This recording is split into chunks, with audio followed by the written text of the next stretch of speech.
So I tend to think about three ways of thinking about social change, three concepts that inform social change. I mean, there's many ways for us to think about it, but these are creative metaphors.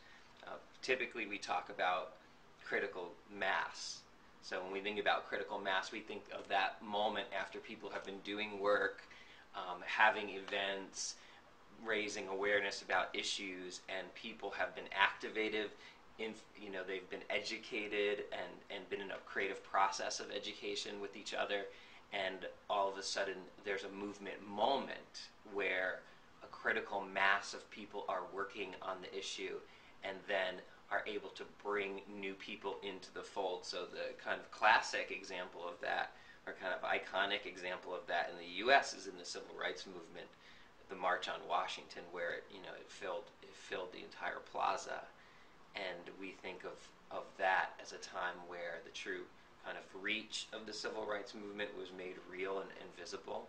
And more recently it's been happening. Things were bubbling up for a long time in Iran. And then we saw during the elections a large number of people take to the streets, and days of conversations that would not have been had they not been there.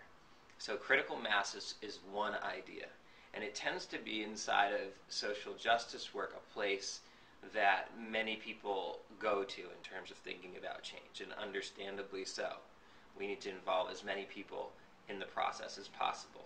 And those are powerful moments when we join together across many different lines of difference.